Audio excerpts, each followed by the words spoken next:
Vasudevaya. Om Namo Bhagavate Vasudevaya. Om Namo Bhagavate Vasudevaya.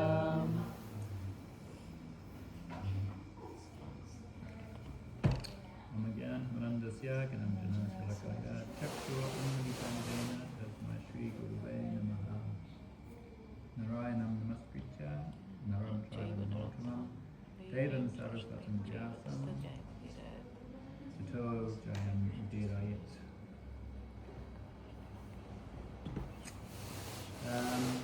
So, I had a few ideas what to talk about today.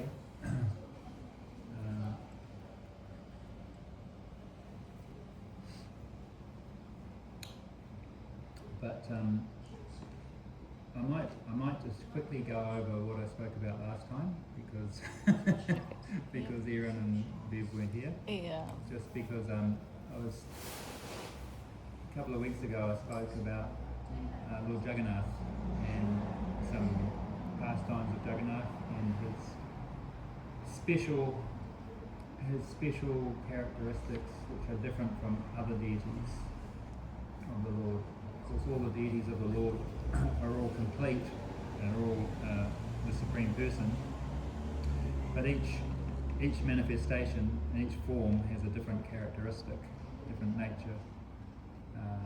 Lord Ram is quite different to Krishna. Yes. And Jagannath is Krishna, but in a different form, in a wooden form.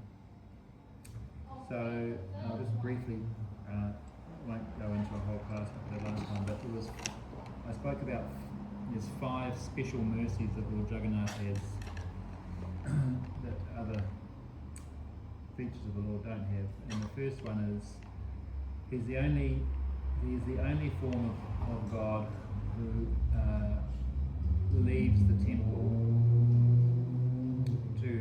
to make himself publicly available for everyone with his Ratha Yatra festival. So the Ratha Yatra festival is unique. It's a manifestation of one of the great mercies of Jagannath is that he doesn't discriminate at all. Krishna doesn't discriminate, but you have to go and see him if you want to see him. Whereas Jagannath, he's so merciful, he'll actually come to you.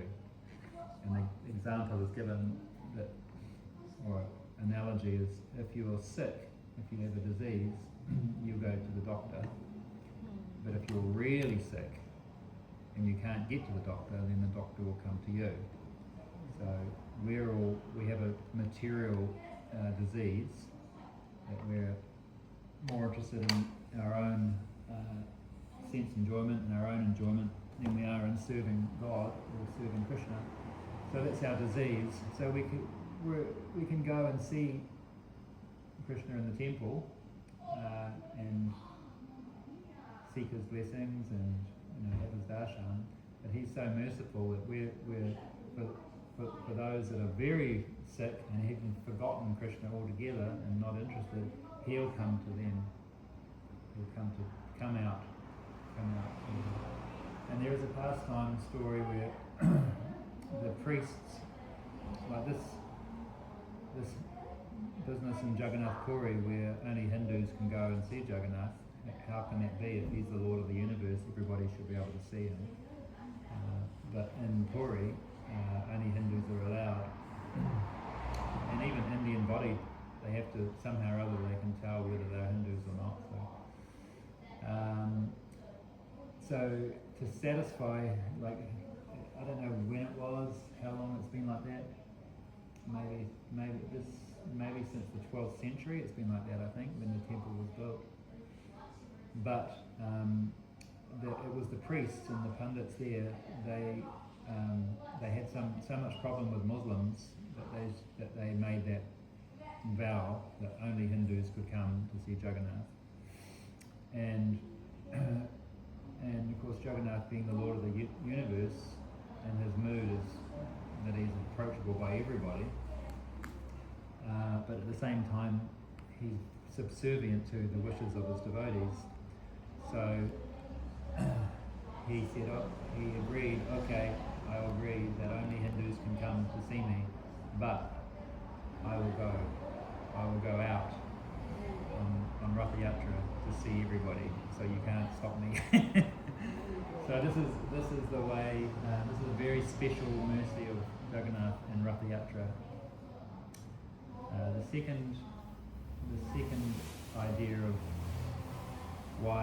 his mercy is his eyes are very round, and they so that he can actually, like Krishna's eyes are like lotuses, and he can see out the corner of his eyes. Of course, he can see everything, knows everything, but physically he has lotus eyes. Jagannath has very round eyes, and he can see everything. And the reason he wants to see everything because he doesn't want to miss any of his devotees that come to see him. So Krishna has eyelids and he blinks, whereas Jagannath doesn't. He doesn't have any eyelashes, and he doesn't have a blink. You see, so he doesn't want to miss a moment. And the gopis were actually, there's a pastime where they were cursing Lord Brahma because they said, you've created these human bodies with eyes that blink, and so when Krishna is here in front of us, every time we blink we're missing not seeing him, and then when he goes away, our eyes are open, and what's the use of having our eyes open when Krishna's not there? So they were cursing Brahma to say it's a faulty design. So anyway, Jagannath, he doesn't blink and he doesn't miss. He's waiting for everybody to come and see him, and he's always ready for everybody. So this is another special mercy. It's said that also he doesn't sleep. There are mantras that we chant when we put him to rest, inviting him to go and take rest, but apparently he doesn't ever sleep. And in Jagannath Puri, it's the only temple in the world, like in most temples, the curtains are closed, the deities are put to rest at 8:30, 9 o'clock at night, and then a lot of temples, the deities will have a rest during the day, like in the afternoon after but Jagannath Puri, the curtains are never closed. You can go there at 1 o'clock in the morning, Jagannath's there waiting to see you. Midnight, no problem. So he's that merciful that he's always available. And it's said that they do actually close the curtains for 2 hours between 1 and 3 o'clock in the morning.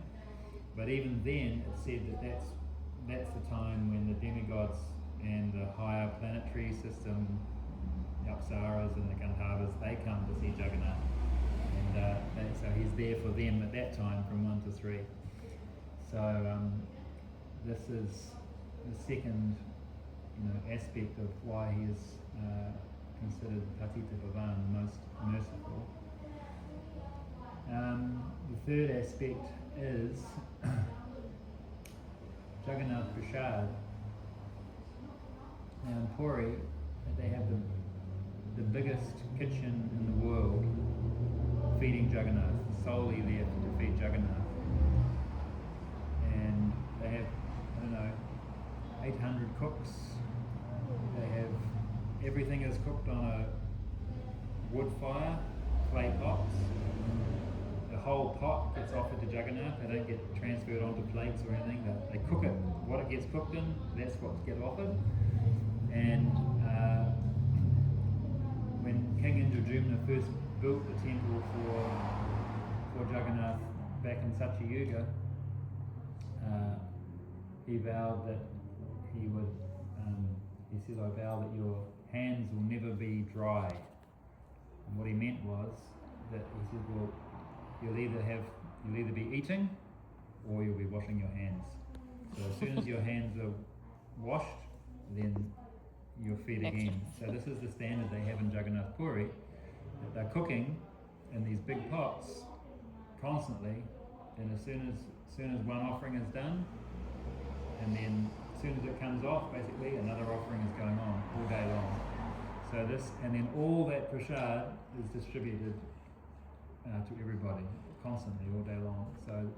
So everybody is getting Jagannath Mahaprasad. So it's not like there's a little offering bowl, and then it gets put back in the big thing. Everything gets cooked in the big pots, offered in the pots, and then those pots get distributed like that. So everything is Mahaprasad. And there's so many stories about the prasad of Jagannath, but that's another aspect of his mercy. It's said that you know people can fall asleep when they're listening to a class. That's quite often happens. People can fall asleep even in a slow kirtan. They can fall asleep. They can fall asleep chanting a japa, but no one falls asleep having prasad. So, and it's something that everybody in the world can relate to. So there's a big connection between Lord Jagannath and prasad. And in Whangarei here, we've focused mostly on prasadam distribution. And I'm starting to understand now that it's Lord Jagannath's desire and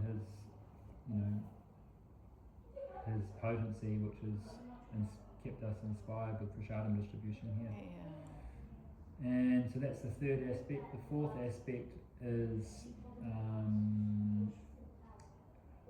his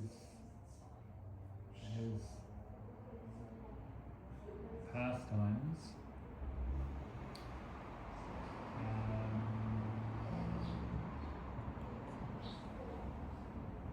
And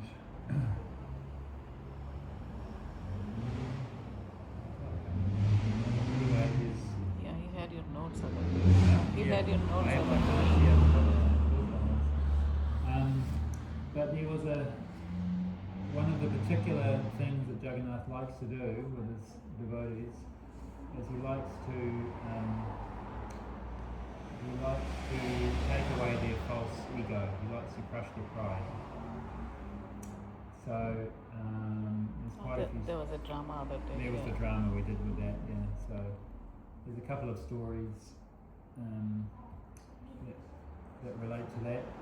One was there was a South Indian fellow. His name was Jagat Seth, and he was a very wealthy businessman, and he had heard about Jagannath in Puri, and he decided to come to Puri and make a donation for him.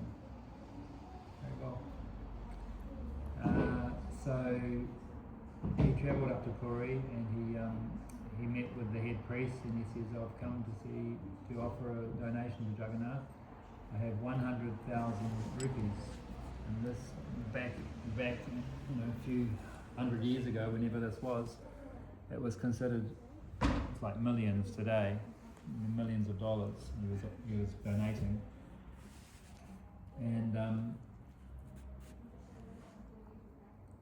And he says, "I only have one condition, and that is that you use this donation in one day."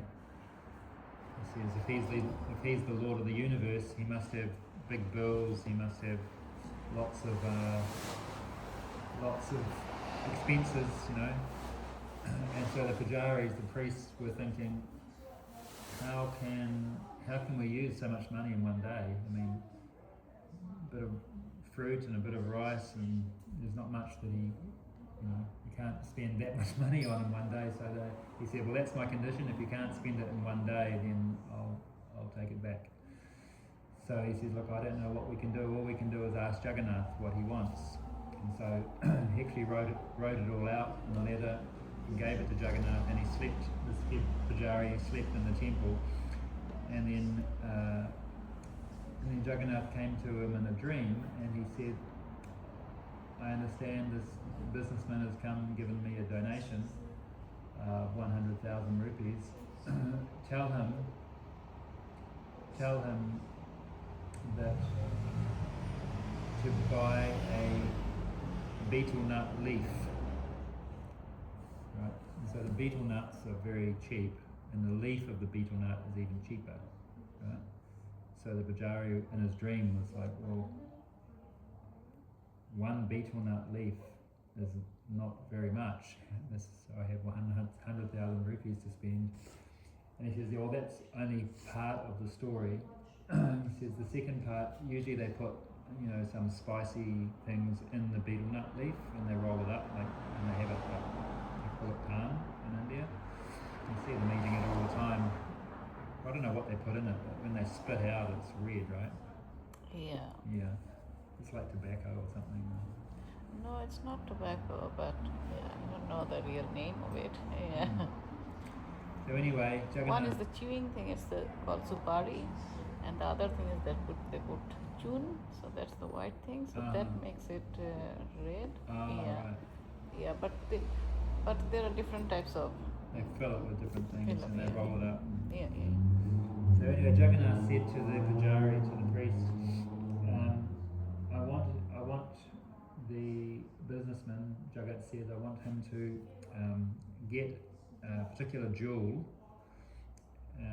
and grind it up into a paste and put it in, and then he can offer that to me. And this jewel is only found in the head of an elephant, in the forehead of an elephant. And apparently,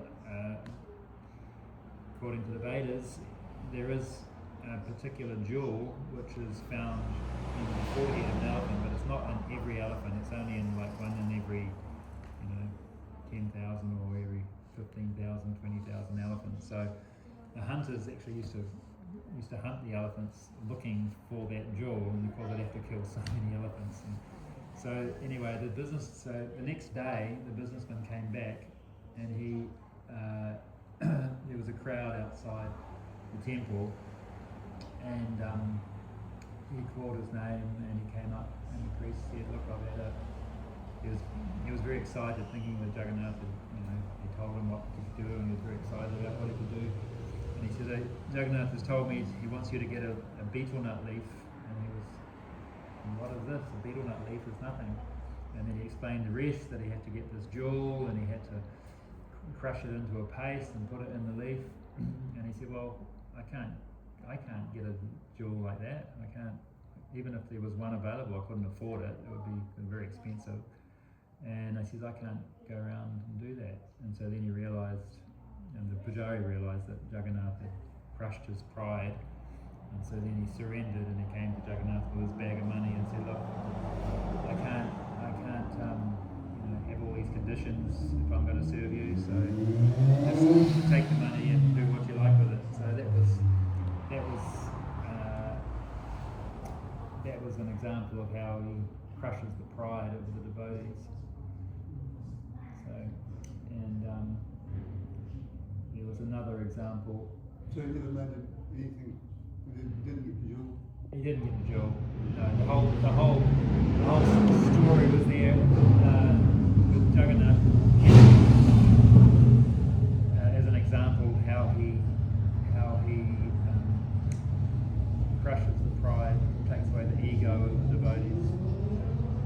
And it's another story. There was a big scholar, and he had read that anyone who sees Jagannath will get liberated. So he went to Puri to test it. He says, I'll go and see Jagannath and see if I get liberated, because he read it in the scripture. So he got to the temple, Puri, and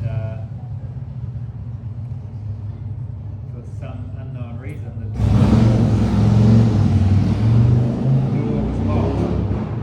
It's never been locked. Everybody was having this. There was a crowd out there. Nobody could get in. The Pujari couldn't understand it. He says, it was open before. Jagannath must have locked it. So they couldn't get in, and so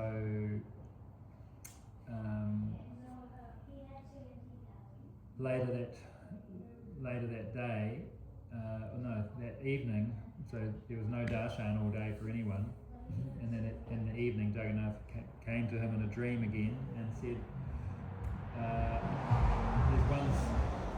a scholar that has come to see me, and he told him his name. I can't remember his name, but he said he's come with the wrong motive. He's come to test me. He says I won't open the doors until he goes, until he leaves town.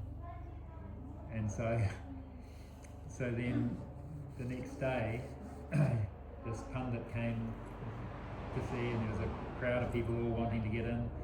And the priest called his name and said, I have a message for you from Jagannath. And he was very proud. And so he said, I can tell you in private. And the pundit said, no, if it's a message for me from Jagannath, you can tell everybody. so he said, well, very well. He says, Jagannath said he won't open the doors until you leave town. He doesn't want to see you. Yeah. So then he says, what? You've come all this way?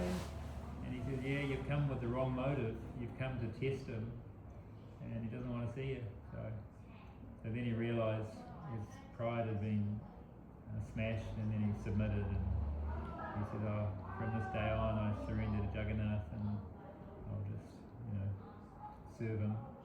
And then the doors opened, and then you got to go. So so it's nice stories like that explain the special mercy of Jagannath. Yeah. The other thing I wanted to talk about was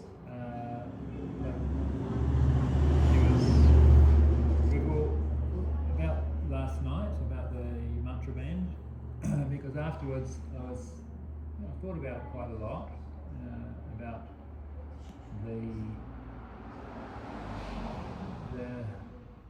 effect of chanting Hare Krishna, the holy names, and how beneficial it is, and how this is the mission of Lord Chaitanya, to actually save, to reverse the effects of Kali Yuga. It's the only remedy really are the holy names for us individually and collectively. And but I also realise that the holy names are always beneficial and always a good thing, but the potency of the names is dependent upon the purity of the person you're hearing it from. So when Prabhupada would chant or sing kirtan, people's hearts would just immediately change. They would hear that sound vibration. It's not an ordinary sound, it's a spiritually potent sound, and because he was from Vaikuntha, from the spiritual world, it was pure. There was no material contamination, there was no ego, there was no passion, there was no modes of nature contaminating. It's an interesting subject because the holy names are pure and they can't be contaminated, but when it's the same as cooking and offering, when someone is in very good consciousness and they cook, you can perceive it, you can taste it, you can actually experience it in your consciousness. But if someone cooks with passion, or they don't really want to do it, or they're doing it for money or whatever, then the consciousness of the food is different, and you can experience it. It's the same with anything. It's all about the consciousness and the motivation that goes behind it, and so the mantra chanting and the effect of hearing the holy names,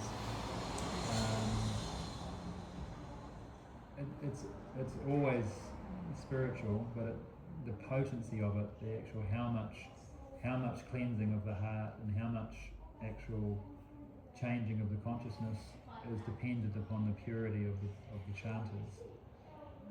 That was my realization of it. So,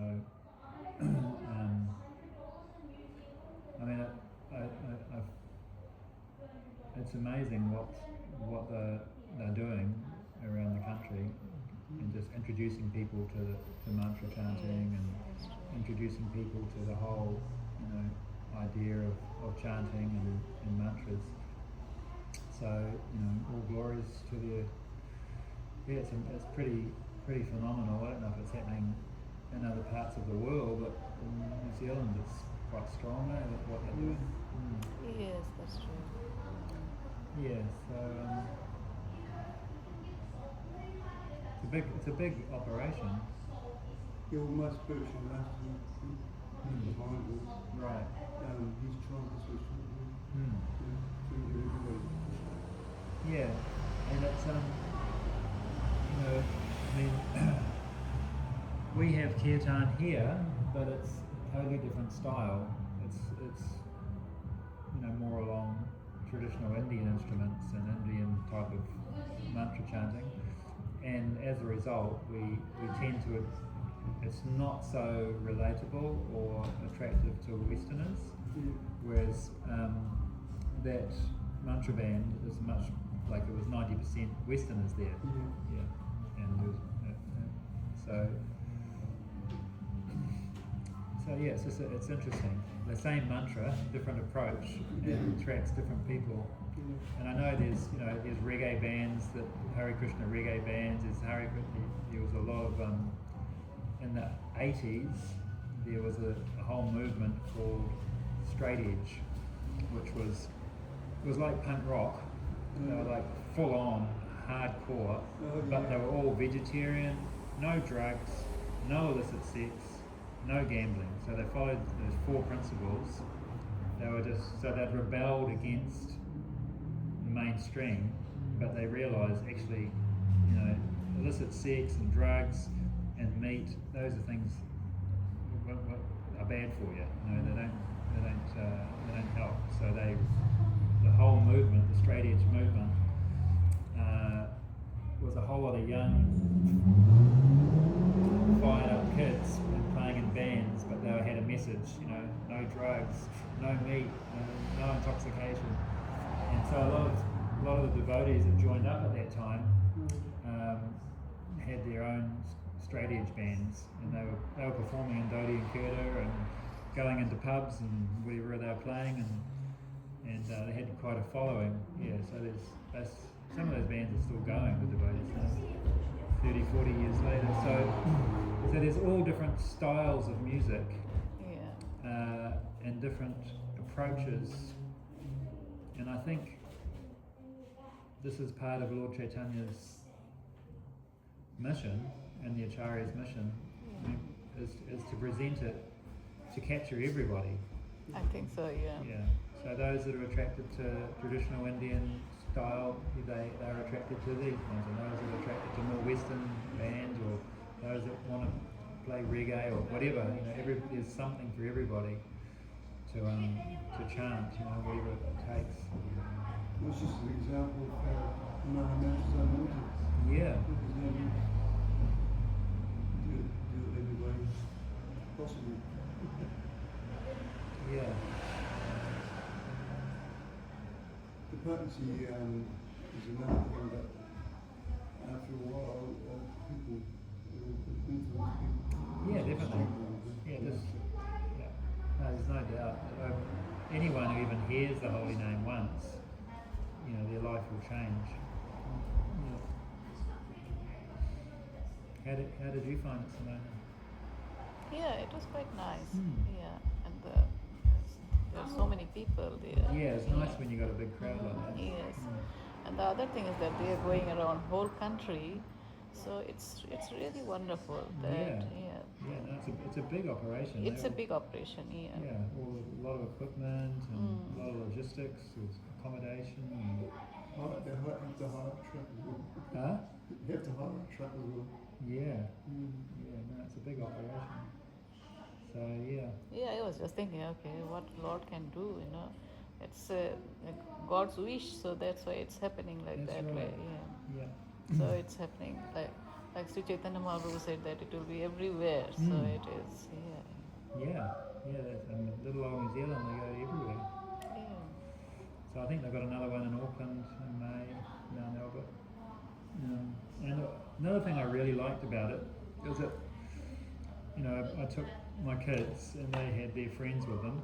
So there was 4 kids, 2 girls, 2 boys, and you know, they went in, but you know, kids, our kids anyway, they were pretty hyped up. So it was pretty, very, very kind of chilled and a bit boring. They were like, something going to happen, you know. So it was a bit boring for them because they haven't got a taste for it. But the girls were getting up and down and wandering around, but they didn't come back. So I went out to have a look at where they'd gone, what they were doing. And there was another woman out there, Tulsi Priya, I think her name is, and she said, "Oh look, you know," I said, "Oh, have you seen these 2 girls?" She said, "Oh yeah, I think they're running around down there." She said, "Look, there's a whole room here full of kids. So all the you know, there's about 20 of them travelling around, and a lot of them got kids. So the kids have seen the show before and they know all about it. So they were in a room just playing, you know. So then our kids hooked up with them, and they all got on, you know. So they're all immediately. The boys started. There's 3 or 4 boys there that Dani and his mate kind of hooked in with, and there was a lot of girls as well. So anyway, what I liked was that there was a very inclusive family mood. Like seemed like a very united.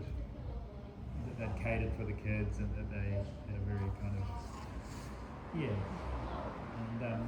and they just kids just fitted in straight away. So and Even that makes a big difference for kids when they've got friends. If they've got friends who are into the same things, That's true. then that carries them, you know. Especially for this sort of thing, because it's such a minority for the kids. Like, That's other- true. Especially his age too. Yeah, That's true. Because they get discriminated for stuff. yeah. I know. I mean, I was disappointed that they didn't come to the program. They didn't come and experience it. But at the same time, you know, they made friends, which, you know, is important. They will eventually, probably will, when they get older. Yeah. Hopefully they'll Yeah, really take even though they didn't experience that part, but still they were there. So there's some energy that they got into it. Yeah, definitely. I mean, right when we went to go, Mother was back in the with the kirtan again, and they were doing the guided meditation.